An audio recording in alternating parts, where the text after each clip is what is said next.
Bonjour, je suis Volange, je suis votre guide holistique. Ma mission, vous aider à vous libérer de votre passé vers une vie plus épanouie. Je vous aide à révéler votre potentiel infini grâce à des outils simples et au quotidien, en développement personnel et autour d'une approche holistique. Apprenons ensemble à révéler votre authenticité, libérer votre parole et créer votre liberté. Offrez-vous cette possibilité de découvrir ce qui se cache à l'intérieur de vous. Offrez-vous cette possibilité de créer la vie dont vous avez toujours rêvé. Bonjour à tous mes anges, j'espère que vous allez bien. D'abord et avant tout, je voudrais vous souhaiter une bonne et merveilleuse année 2022. Qu'elle vous apporte tout ce dont vous avez besoin. Je l'ai beaucoup répété, je vous l'ai beaucoup dit, voilà, qu'elle vous apporte tout ce dont vous avez besoin pour cette nouvelle année, de la joie, de l'amour, de la bienveillance, du partage, de la contribution, tout ce que vous avez envie. Que cette nouvelle année puisse aussi vous apporter vos projets, vos rêves, vos vœux. Enfin voilà, je vous souhaite beaucoup de bonheur en cette nouvelle année, que vous puissiez apprendre aussi des très belles leçons de vie aussi, parce que c'est très important aussi d'apprendre des choses, voilà. Je voulais vous dire ce petit mot-là, j'ai un autre petit mot aussi à vous dire en cette nouvelle année, pour bien commencer l'année. Je viens de sortir un tout nouveau guide qui est basé exclusivement sur la confiance et l'estime de soi. Alors c'est pas juste un guide où je vous dévoile en fait par exemple les 3 étapes ou les 8 étapes pour avoir confiance en vous, pas du tout. Pour moi je crois pas du tout à ce qui est tant X étapes en fait pour avoir confiance en soi. C'est vraiment un travail en profondeur, un énorme travail d'introspection, il y a beaucoup de réflexions, beaucoup de questions aussi pour aller puiser à l'intérieur de vous justement tout ce qui bloque à l'heure actuelle. Pour que vous puissiez aller identifier, chercher vos peurs, vos blocages et tout ce qui a trait aux croyances limitantes justement et surtout comment vous en libérer. Voilà. Donc c'est un vrai travail approfondi, c'est pas juste voilà, quelques étapes et puis débrouillez-vous. Si ça vous intéresse, je vous mets le lien du guide de la confiance en soi et de l'estime de soi dans la description. Profitez-en, en plus il est à prix réduit et il le restera. Voilà, donc si ça vous intéresse pour débuter cette nouvelle année, eh bien profitez-en, foncez, allez voir tout ça. Si jamais vous avez des questions aussi, n'hésitez pas à les poser dans les commentaires, je serai ravie de vous répondre. Si des choses ne sont pas claires, n'hésitez pas, je suis là pour ça. Voilà, je referme cette parenthèse. Et aujourd'hui, j'avais très envie de vous parler, surtout qu'en fait c'est une question qui devient assez récurrente en ce moment. J'ai plusieurs personnes qui sont venues me voir et qui sont prêtes à libérer leurs paroles. Je trouve ça fantastique, vraiment. Je ne sais pas en ce moment, mais je ne sais pas ce qui se passe, mais vous êtes plusieurs à venir me voir en me disant « ça y est, je suis prête à libérer ma parole ». Je suis prête à me reconstruire, etc. Et je trouve ça vraiment formidable et vraiment je vous encourage à le faire. Et durant mes accompagnements ou des personnes qui viennent me parler, mais aussi durant mes accompagnements individuels, la question qui est revenue aussi, c'est écoute, voilà Marion, je suis prête à prendre la parole, à parler de ce que j'ai vécu, etc. Mais est-ce que je dois en parler à mes proches, à mes parents par exemple ? Est-ce que je dois leur en parler parce que j'ai très peur de leur réaction, j'ai peur qu'ils ne comprennent pas aussi. Donc c'est un peu de ça que je voulais vous parler, cette relation de ce qu'on a subi quand on se sent prêt ou prête à en parler. Est-ce qu'on doit en parler aux proches, à la famille, les personnes qui nous entourent, etc. Voilà. La première chose qui est importante avant de vous répondre vraiment à cette question-là, je vais prendre les choses dans l'ordre. La première chose hyper importante, ce qu'il faut retenir, c'est que déjà, avant tout, il faut, avant de se poser la question est-ce que je dois en parler aux proches, c'est déjà de savoir si vous êtes prêt ou prête à en parler à quelqu'un de confiance. Je pense à un thérapeute, un psychologue, psychanalyste, psychiatre, hypnothérapeute, je ne sais pas, enfin bref, un professionnel de santé, on va dire ça comme ça. Déjà, il faut que vous trouviez une personne de confiance et que vous soyez prêt, vous, à en parler, d'accord ? Que vous êtes prêt à libérer votre parole, d'accord ? Et je pense que c'est important dans ces moments-là. Après, c'est que mon point de vue, chacun est différent. Je vous donne simplement des outils pour vous permettre d'ouvrir une réflexion, d'accord ? Mais après, vous faites comme vous voulez. Personnellement, moi je me suis d'abord confessée à une personne tiers, d'accord, totalement neutre, qui ne me connaissait pas. Et ça m'a beaucoup aidé. Donc à vous de voir. Soit c'est quelqu'un que vous connaissez, ou ça peut être un thérapeute. En tout cas, il faut d'abord être prêt à prendre vous-même la parole, d'accord? Le fait de prendre la parole, c'est un acte que l'on fait d'abord et avant tout pour soi. C'est parce qu'on a décidé aujourd'hui de se libérer, de se reconstruire et d'avancer. D'accord? Donc il ne faut pas oublier que l'acte de prise de parole, de la libération de la parole, c'est avant tout pour se libérer soi-même. D'accord? Avant d'en parler aux autres. Ça c'est hyper important et j'insiste vraiment là-dessus. Quand on prend la parole, c'est d'abord pour soi. La deuxième chose que je voulais vous dire aussi, c'est que l'avantage, entre guillemets, d'être soutenu par un professionnel, alors je ne me considère pas du tout comme un professionnel, mais en tout cas, j'ai une femme qui a pris mon accompagnement individuel, qui a subi des violences, qui a même subi un viol. Et en fait, l'accompagnement, grâce à l'accompagnement qu'elle suit avec moi, elle a pu libérer sa parole alors qu'elle n'y arrivait pas jusque-là. Et elle a réussi en fait dans la démarche que j'entreprends à en parler à sa mère.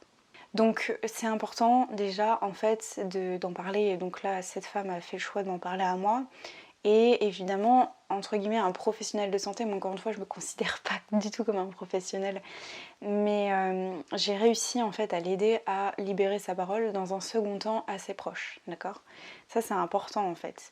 Pourquoi? Parce que le professionnel, encore une fois, va venir vous aider à libérer votre parole et surtout, il va venir vous expliquer comment faire pour libérer la parole auprès des proches, quelles vont être leurs réactions peut-être, comment réagir face à tout ça en fait.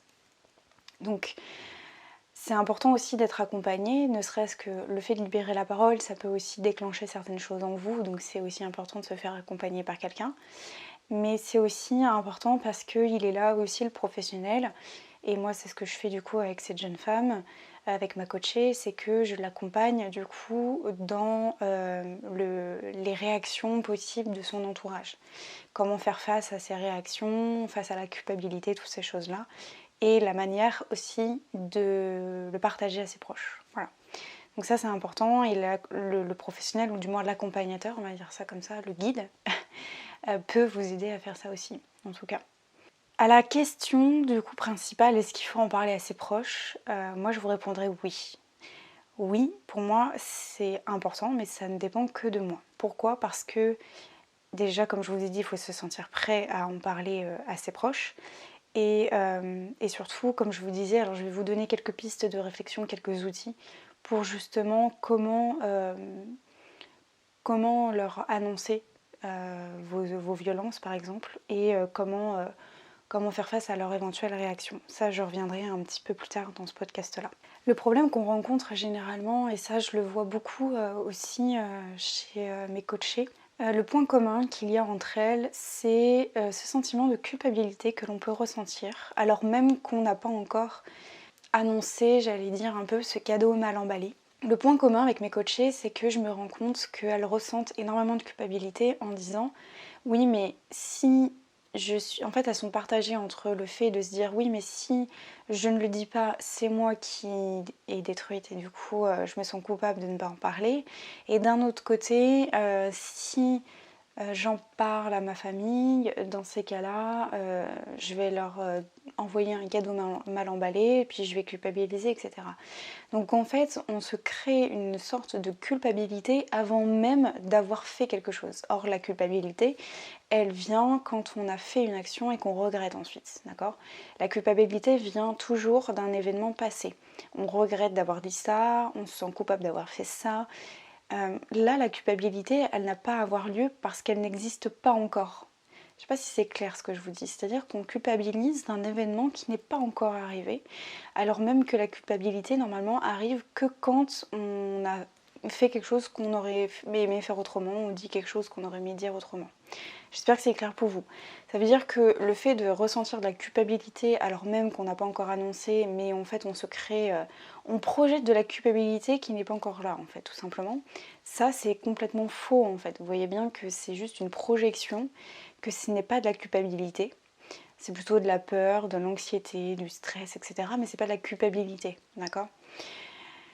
Il y a autre chose qui peut aussi amplifier la culpabilité, que j'ai moi-même entendu dire, donc je vous le partage, c'est que on m'a dit si tu parles, tu vas détruire la famille. Ouais, ok. Ça, c'est engendrer le phénomène de culpabilité, c'est tout rejeter en fait la faute sur la victime, alors qu'en fait, nous ne sommes pas coupables du tout, d'accord? Il faut aussi que les responsables prennent les choses en main et se responsabilisent justement par rapport à ça, que en fait ce sont eux les coupables, mais que comme c'est trop facile, c'est plus facile pour eux en fait de rejeter la faute sur la victime qui va se taire pendant des années plutôt que de prendre les responsabilités en disant voilà il s'est passé ça.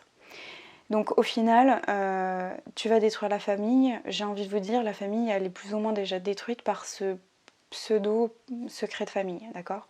Alors, je vous parle de secret de famille parce que la plupart des cas, encore une fois, je vous parle de manière générale, il est prouvé scientifiquement, alors j'ai pas les statistiques dans la tête là, que les agresseurs sont des personnes connues des victimes et principalement un membre de la famille, d'accord? Donc je parle de secret de famille parce que généralement ça se passe au sein même de famille, d'accord? Donc détruire la famille, moi j'y crois pas du tout parce que quand il se passe ce genre d'événement, il y a forcément au moins une personne, voire deux personnes qui sont au courant. Donc quoi qu'il arrive, la famille, elle est pour moi, elle est déjà détruite par, même détruite entre guillemets, c'est peut-être un peu fort comme mot, mais par ce secret de famille, d'accord? Et je vous rappelle aussi une chose qui est fondamentale, c'est que le viol est un crime, d'accord? Que l'agression sexuelle c'est un délit, donc il y a de vraies peines, d'accord? C'est pas juste un acte pour protéger la famille, d'accord, le fait de se taire. Je vous rappelle que c'est des actes qui sont condamnables au niveau de la justice, d'accord? Donc ça c'est quand même important de le rappeler. Je pense je trouve aujourd'hui, je fais peut-être une divague, mais je trouve aujourd'hui qu'on en parle tellement à tout va. Il y a beaucoup de femmes qui prennent la parole, mais je trouve qu'on dénature le sens des mots. Faut bien comprendre ce qu'est un viol, faut bien comprendre ce qu'est une agression sexuelle, on est bien d'accord. Viol, c'est par pénétration. Une agression sexuelle, c'est tout ce qui va concerner des attouchements, des choses comme ça. Donc il ne faut pas non plus mettre tout dans le même panier, j'ai envie de vous dire, et faut pas oublier ce que c'est, d'accord? Le viol, c'est un crime, faut pas l'oublier. L'agression sexuelle, c'est un délit. Donc ce sont des choses qui sont condamnables sur le plan juridique, d'accord? Donc même si c'est, je sais, la famille, etc., n'oubliez pas que c'est des actes criminels ou des délits, d'accord? On est bien d'accord, donc c'est des peines, hein. Bref, je me suis un peu écartée du sujet, tout ça pour vous rappeler que c'est quand même quelque chose d'important et de grave, d'accord? Qu'il ne s'agit pas de minimiser les faits, j'en avais fait un podcast là-dessus. Ça sert à rien de minimiser les faits, les choses sont là et sont graves, d'accord? Donc, le fait de détruire la famille, en fait, on s'en fout, voilà, tout simplement. Il faut bien se rappeler que c'est juste condamnable, voilà. Le plus important en fait dans tout ça, de savoir, pour répondre, j'en reviens un petit peu à ma question initiale de savoir est-ce qu'il faut en parler aux proches, moi je vous dirais oui. Oui, mais encore une fois, qu'est-ce que vous voulez vous en fait? C'est ça que la question que vous devez vous poser, plutôt que de vous dire ouais mais Marion est-ce qu'il faut que j'en parle? Demandez-vous en fait qu'est-ce que vous voulez vous, qu'est-ce que vous désirez, qu'est-ce qui peut vous aider à avancer, qu'est-ce qui peut vous aider à vous libérer. C'est exactement la même question qu'on pourrait se poser par rapport au fait de porter plainte ou pas. Est-ce que tu as envie de porter plainte? Ça ne dépend que de vous. Est-ce que ça peut vous permettre de vous libérer? Est-ce que ça peut vous permettre d'avancer, de vous reconstruire, etc. C'est ça la question qui est importante. Mais encore une fois, c'est par rapport à vous et vous seul. On est bien d'accord. Quand je me demande est-ce que ça me fait du bien, est-ce que ça me ferait du bien d'en parler pour me libérer? C'est par rapport à moi, oui ou non. C'est pas oui, ça me ferait du bien, mais je ne veux pas en parler parce que j'ai peur de blesser ma famille. C'est non en fait. Il faut enlever la fin de la phrase. Est-ce que ça peut vous permettre d'avancer? C'est oui. Si c'est oui, alors on y va. D'accord? Donc posez-vous les bonnes questions. D'accord? Ça c'est très important. Posez-vous les bonnes questions. Qu'est-ce que vous voulez vraiment? Est-ce que ça peut, le fait d'en parler, est-ce que ça peut vraiment vous aider à avancer, à vous libérer et vous reconstruire, vous permettre de continuer cette démarche de reconstruction? Voilà. Autre question aussi, qu'on m'a posées régulièrement, c'est comment je fais pour leur dire. Alors il y a plein de méthodes, encore une fois. Ça aussi, c'est le travail de l'accompagnateur, du guide, du professionnel de santé, comme vous voulez, du thérapeute qui vous suit. Si la parole, elle est difficile, on peut vous conseiller de l'écrire, d'écrire une lettre et de vous adresser directement à la personne à qui vous voulez dire. D'accord ? Moi, j'ai fait ça avec ma coachée. On a travaillé là-dessus, déjà sur le fait de libérer sa parole, elle, qui lui a fait beaucoup de bien. Et ensuite, d'elle-même, elle s'est sentie en force et en courage d'écrire une lettre et qui, au final, elle lui a pas forcément lu la lettre, mais elle lui a dit. Voilà. Donc après, c'est à vous de voir. Sentez-vous libre et surtout, c'est la meilleure. Il n'y a pas de meilleure manière. La meilleure manière, c'est celle qui vous fera du bien à vous. Voilà, qui vous permettra de vous sentir à l'aise. Autre question, c'est concernant la réaction de vos proches. Donc je parle de proches, c'est parents, frères, sœurs, oncles, tantes, grand-mère, grands-parents, qui vous voulez, d'accord ? Des proches de manière générale, votre famille. La première réaction, en fait, c'est que vous serez face à de l'incompréhension. Peut-être que les personnes en face de vous vont faire une espèce de blocage, de paralysie, vont être choquées, d'accord ? Ce qui est tout à fait normal. Les personnes ne s'attendent pas du tout à ce que vous leur annonciez ça. Et surtout que, rappelez-vous bien que ce genre d'actes de viol ou d'agression sexuelle, c'est de l'ordre de l'impensable, dans le sens où on dit généralement, de toute façon, c'est quelque chose qui n'arrive qu'aux autres. Et on est dans l'incompréhension quand on se rend compte qu'en fait, c'est beaucoup plus fréquent et que ça peut toucher notre famille. D'accord ? Donc la première réaction, quand vous allez peut-être leur annoncer, c'est peut-être que vous êtes face à de l'incompréhension de leur part, qui vont être choqués, peut-être qu'ils n'auront pas les mots, pas les bons mots non plus, qu'ils ne vont pas savoir quoi vous dire, qui peut-être vont pleurer, peut-être vont vous rironner, parce que des fois certaines personnes déconnectent en fait vraiment, pour eux c'est de l'irréel. Donc il ne faut pas le prendre mal, d'accord ? C'est aussi à nous de leur laisser le temps d'intégrer cette annonce en fait, d'accord ? Encore une fois, il y a tout un travail aussi et généralement on demande aux proches aussi d'être suivis par un accompagnateur, un guide, un professionnel de santé. Pourquoi ? Parce que c'est aussi important. Et il y a tout un travail, donc je ne vais pas pouvoir vous expliquer tout là parce que c'est vraiment très long, ça demande beaucoup de temps. Il y a tout un travail aussi de position de chacun, de la place de chacun dans la famille, etc. Ça c'est pareil, c'est quelque chose qu'on voit aussi lors de mes accompagnements que j'ai eu l'occasion d'expliquer à une de mes coachées. Il y a tout un travail aussi d'accompagnement, de position. Et de tout ça, de culpabilité en fait, des parents par exemple, ou vis-à-vis de leur enfant, etc. Si jamais vous avez des questions, je vous invite à venir me contacter, d'accord ? On en reparlera plus longuement. En tout cas, je voulais de prime abord vous exprimer les éventuelles réactions, vous expliquer les éventuelles réactions au moment de l'annonce. Voilà. Après, il peut y avoir un suivi effectivement tout au long de cette période-là. Notre rôle à nous, en fait, en tant que victime, c'est justement de rassurer nos proches, d'accord ? Donc, si vous êtes face, par exemple, à un proche qui est dans l'incompréhension, qui ne sait pas forcément quoi dire, c'est à nous aussi, en tant que victime, et en tant que futur résilient, d'accord ? De les rassurer, de leur dire qu'on est sur le bon chemin, qu'on libère notre parole pour nous reconstruire, que ça fait partie du processus de reconstruction, de libération, de résilience, d'accord ? Que ça vous permet de vous libérer. Que vous n'avez pas forcément besoin de leur réponse à eux, que vous êtes là pour les écouter si besoin, mais que vous faites un travail en parallèle, d'accord ? Pour vous reconstruire. C'est important parce que ça permet aussi de leur décharger d'une certaine responsabilité et culpabilité qu'ils pourraient ressentir, d'accord ? Donc ça, c'est à notre rôle à nous. Pour vous raconter, je terminerai là-dessus en fait, pour vous raconter moi personnellement comment ça s'est passé. Il y a 4 ans maintenant de ça. J'en ai pas tout de suite parlé à mes proches. J'en ai d'abord parlé à ma psychanalyste. J'ai fait un énorme travail d'écriture, etc. pour libérer ma parole. Parce que moi, j'ai été extrêmement stressée et angoissée en fait de mourir à l'idée de parler, vraiment. Ça, c'est quelque chose que je vous avais déjà dit. Moi, je me suis dit, si je parle, je vais mourir. Vraiment, on va me tuer. Pas du tout.